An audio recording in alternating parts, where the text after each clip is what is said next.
It's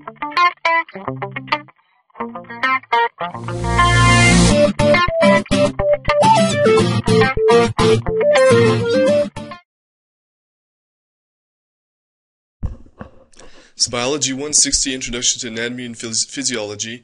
These are the lecture series on the digestive system. In this part of the lecture, we're going to look at how the digestive system carries out its functions, how it's going to digest the materials and absorb them. And we're going to talk about specific organic molecules and how they're broken down and absorbed into the body. And then we'll take a little tour down through the digestive system to finish this up.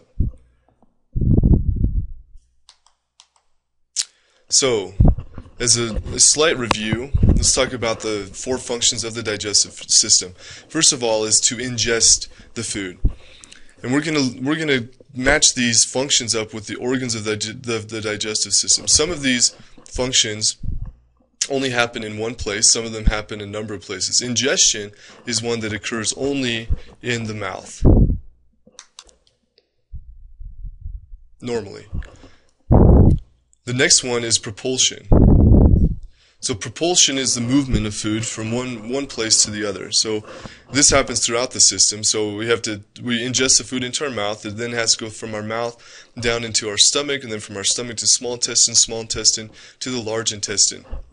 So propulsion is very important for this digestive process to happen, to get through the alimentary canal. There's a couple ways for this to happen. There's a couple words to talk about here. It all deals with the muscles, the smooth muscles. So the digestive tract is almost essentially made up of smooth muscles, and we have our circular muscle layer and we have our longitudinal muscle layer. And the first word to talk about is peristalsis. Peristalsis is shown in this picture here, and this is the movement of food along the digestive tract. And the way this happens is the alternating contractions and relaxations of the smooth muscle in the tract. And so in this area here, the smooth muscle is contracting. This would be the circular muscles that are causing this to happen. They're causing it to contract and become thinner. And then the contraction of the longitudinal muscles are going to start to push this. And so the combination of the contractions, this contracts, and then it starts to move, and then the next space is going to contract, and then the next part will contract. And over time, as it contracts, this food mass, this bolus or chyme, whichever it might be, are moving along the tract. This happens in the esophagus, this happens in the stomach, the large intestine, the small intestine, and the large intestine. The second one is segmentation. Segmentation is similar to peristalsis, except that in the case of segmentation, you're not trying to move in one direction, you're moving back and forth. So segmentation is a mixing action. And this happens in the small intestine. There is mixing that happens in the stomach as well, but we call that churning. So segmentation is what occurs in the small intestine. Again, it's the smooth muscles contracting and relaxing, but in this case, notice how here we're contracting, and then next we contract a little bit farther down. And so what it ends up happening is the food gets mixed around until eventually everything is equally mixed. The reason we want to do this is because the small intestine is excreting digestive enzymes, the pancreas as well, putting enzymes into the small intestine, and so we have to mix those enzymes with the food so that they can work. And so the segmentation allows that mixing action to happen. The other parts of digestion are mechanical digestion as well as chemical digestion, the actual digestion of the food. So mechanical digestion is where we're breaking up the food pieces. We're not breaking apart the molecules yet, we're just breaking the large food pieces into smaller food pieces. This takes place in a number of places. One of the first places is in the mouth. So as we take a bite, we'll take a bite of that food and break off a small piece. Then using our tongue and our teeth, we're going to break that up. We're going to break that larger piece of food up into smaller pieces. That increases the surface area and allows the digestive enzymes to get to it. Down in the stomach, we also have mechanical digestion. So the churning action of the stomach is it's working kind of like a washing machine as it's churning back and forth that's breaking up the food particles. And then finally segmentation, which we just saw, that occurs in the small intestine, is also an example of mechanical digestion. Then the other part of digestion is the chemical digestion. This is where the digestive enzymes are breaking up the bonds between the molecules. So in mechanical digestion, we're breaking the food itself up into smaller pieces. So an example, let's say you take a cracker, maybe like a saltine or a graham cracker. Mechanical digestion would be taking that in your hands and smashing it up into pieces, or taking a hammer and breaking it up into smaller pieces. The chemical digestion, though, this is where you're breaking the bonds between the materials. So now you're adding enzymes, and those enzymes are breaking it down microscopically into its individual components that make that cracker. This is where the organic molecules come into play. So one of the very earliest lectures, we talked about organic molecules. And there's just a few types of organic molecules, and they are listed here above. Carbohydrates, and you've heard of these before. So this, when we're talking about nutrition, when we're talking about foods, we talk about carbohydrates, we talk about proteins, we talk about fats or lipids. And then the other one that's not listed here is nucleic acids. There are nucleic acids in all foods, but we don't really talk necessarily about the digestion or the absorption of nucleic acids, or when you look at the nutrition facts on a label, you don't see nucleic acids listed there. You see carbohydrates, proteins, and fats. Nucleic acids are important, but our body can break them down, bring them in, and then we can build nucleic acids. So you don't have to, they're in your diet all the time. And so chemical digestion, we're taking these larger molecules like carbohydrates, things like sugar or starch, and we're breaking it into its components, which in this case would be simple sugars. Proteins, so when you're eating a steak, for example, it's a lot of protein. That protein is built of amino acids. So in chemical digestion, we're going from proteins and we're breaking it down into its component parts, which are amino acids. And then fats are broken down into two parts. We have fatty acid chains, and then we have an alcohol called glycerol. So a fat is made up of a glycerol molecule and fatty acid chains, and so it's broken up into those pieces. Then it can be absorbed and then later broken down in other ways. So we're going to look at a couple charts here, and these are charts from your book. We're going to look at these charts that talk about the digestion of each of these types of molecules. The first one here is talking about carbohydrates. One thing I want you to notice, so it talks about where this chemical digestion happens, and notice the role that the small intestine plays. So in carbohydrates, notice how the small intestine does the majority of the work. We'll see this in all of them. So most of the digestion, the chemical digestion, occurs in the small intestine. So that's its job. So we start with things called starch and disaccharides. Basically, what starch is it's a large molecule made up of smaller glucose or sugar molecules, all linked together. And so our body takes that larger molecule, starch, and breaks it down into smaller molecules called glucose so that it can absorb it. Disaccharides are simple sugars bound together, and disaccharides, the examples of disaccharides are down here. They're written down here. Lactose is a disaccharide. It's a milk sugar. It's made of two simple sugars that are hooked together.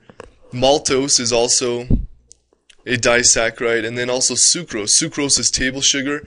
Maltose is a sugar such as you find they use maltose to make beer. And so that's where you see, so lactose, maltose, sucrose, you've probably heard of those before. The components are, the simple sugars are written down below here. So lactose, maltose, and sucrose are made up of a combination of these smaller molecules. So lactose, for example, is a galactose molecule and a glucose molecule fused together. These three here, fructose and glucose together make sucrose, and two glucose molecules make maltose. So if you look at the word disaccharide, that first part, di, means two, and that means you have two simple sugars hooked together to make a disaccharide, or a more complex sugar. So lactose, 1, 2 molecules. Maltose is made up of 2 glucose. Sucrose is made up of these two. So this is our end goal right here. in digestion, going through digestion here, we want to break down all of these other sugars, all the carbohydrates we eat, we want to break down into these components and then be able to absorb them. There's some carbohydrates we can't absorb. For example, cellulose. Cellulose is the plant material. It's what the plants build their cell walls. It's what gives plants their structure. In our diet, we know this is fiber. And so fiber, we can't break down fiber, but it's still needed in our diet because it helps to move food along this digestive system. So it is important, but we can't break down all carbohydrates. Cellulose we can, there's some others as well. So we're mainly breaking down starch and disaccharides that we're finding in our food. How this happens, for carbohydrates, first of all, we have the salivary amylase. Salivary amylase is excreted in the mouth. So carbohydrate digestion starts in the mouth. I want you to know where digestion happens for each of these types of molecules, and where it starts and then where most of it happens. So carbohydrate starts in the mouth. Salivary amylase. Amylase is an enzyme. So whenever you see the ending ase, you know it's an enzyme. So this is a digestive enzyme, and its job is to break down starch.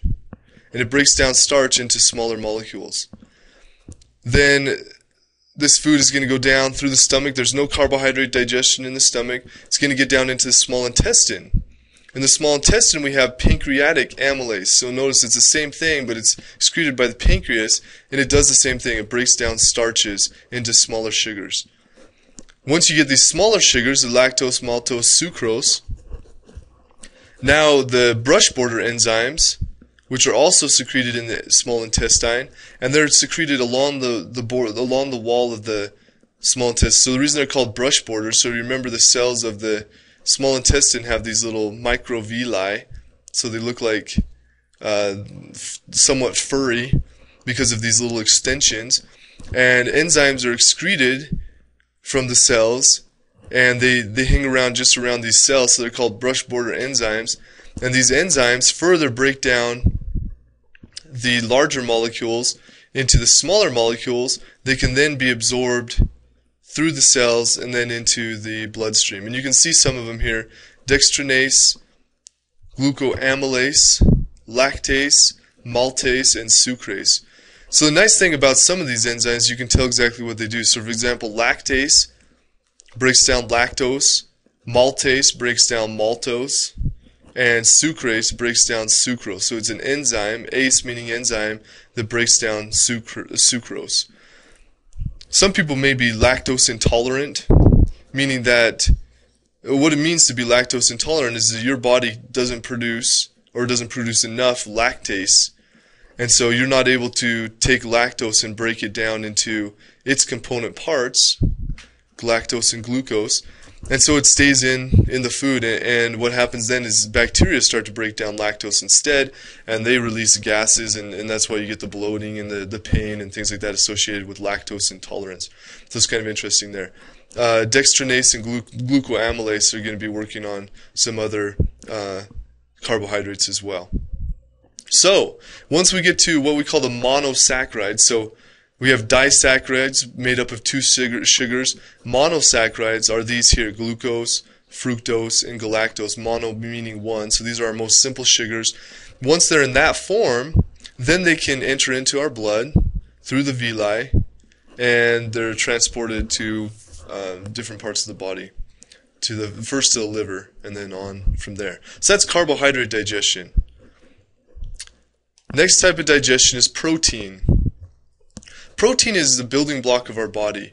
Carbohydrates are used for energy. That's what our body uses to produce what we call ATP, which is the energy molecule of our body. And that's what we mainly need carbohydrates for. Proteins, on the other hand, are mainly for building. So our muscles, as we've talked about, are almost all proteins. A lot of the enzymes, the digestive enzymes, for example, that we're talking about right now, sucrase, maltase, those ones that we mentioned in the slide just before this one, those are also proteins. So proteins are the building blocks of our body. And so we take proteins and we break them down into, eventually we want to get them down to amino acids. Amino acids are the fundamental building block of proteins. and that's what our body's going to absorb into the blood and take to the body. And then those amino acids can be used to build proteins that we need in our body. Protein digestion, notice, starts in the stomach. So there's no protein digestion happening in the mouth. It doesn't start until the stomach. And in the stomach, there's an enzyme called pepsin. And this pepsin begins to break down proteins into smaller proteins called large polypeptides. So you're taking this long chain of proteins and you're taking pepsin and chopping it up into smaller pieces that can then be further digested later on. Pepsin is interesting because it's secreted from the stomach glands, but it has to have a low pH to be activated. So it's secreted as pepsinogen, but then when it comes in contact with this low pH found in the stomach caused by hydrochloric acid, then it becomes activated and can start to break down the proteins. The next place, after the food leaves the stomach, now we're into the small intestine, and then this is where further digestion happens. So there's pancreatic enzymes that are going to further break down the proteins. There's what's called trypsin, chymotrypsin, and carboxypeptidase. ACE again, enzyme, but all three of these are enzymes that are further going to break down into smaller molecules. And then here we come to the brush border enzymes again. So just like in carbohydrates, there's brush border enzymes secreted by the cells of the small intestine, aminopeptidase, carboxypeptidase, and dipeptidase. And these brush border enzymes break down the remaining enzymes. They break it down, sorry, not enzymes, but break down the proteins into their component amino acid parts into the smallest pieces possible, and then those amino acids can then be absorbed by our body and put into the bloodstream and then sent throughout our body. So that's proteins. Begins in the stomach, continues through the small intestine, and then that's it. The last type is fats. So fats and oils. Fat digestion all happens in the small intestine. So there's nothing in the mouth, there's nothing in the stomach, everything happens in the small intestine. So all three types of molecules, carbohydrates, proteins, and fats, most of the digestion is going to occur in the small intestine. Proteins also, some happens in the stomach. Carbohydrates, there's some in the mouth. But the majority of this chemical digestion, not necessarily mechanical, there is mechanical digestion in the small intestine as well, but the majority of chemical digestion occurs in the small intestine. So as we mentioned before, fats, we want to break fats down into their component parts, which are monoglycerides and fatty acids, and then glycerol and fatty acids. So fat digestion happens in a couple ways here. First of all, we have bile salts. Bile salts are produced in the liver, excreted into the small intestine in the same duct that the pancreas uses as well, stored in the gallbladder. So bile salts are not an enzyme. They are a detergent that breaks down larger fat molecules into smaller fat molecules. Basically, what bile salts do is it breaks up, this is kind of like if you're washing, let's say you have a sink full of water, and you'd put a pan in there with some oil, and so you get this oil sheen across the top of the water. You take the soap and you put a drop of soap in there, and suddenly the oil starts to break up into, and you get rid of the sheen on the top. So that's basically what's happening with the bile salts. As you add the bile salts to the food, any large fat molecules in that are going to be what we call emulsified by the bile salts and broken up into smaller pieces. Then the pancreas lets go of something called lipase. ACE meaning it's an enzyme.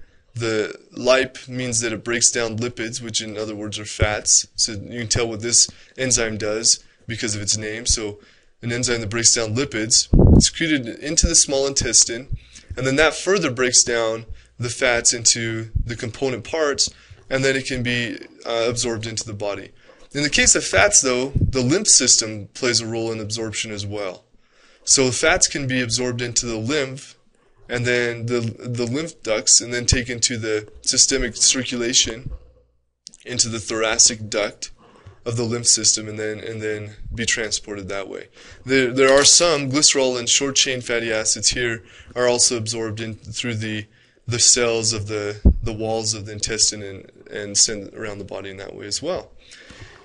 So those are the three types: chemical digestion happening for carbohydrates, proteins, and fats. The last part of the digestive system function is absorption, and then defecation. Absorption mainly is also going to happen in the small intestine, and so that food that we are eating, we're trying to break down, has to eventually get into the blood or the lymph, so it can be transported around the body. And so absorption is very important in the part of the small intestine, and then there's some that happens in the large intestine as well, just a little bit.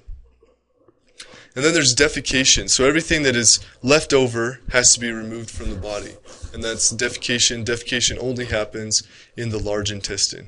So that brings us to our little our tour of, not tour of the whole system, but just our tour of the functions of the digestive system. And in the next part, we're going to go through a little tour, follow the food through the whole system. But you can see the four parts here: ingestion, mechanical digestion, chemical digestion, propulsion, absorption, and defecation.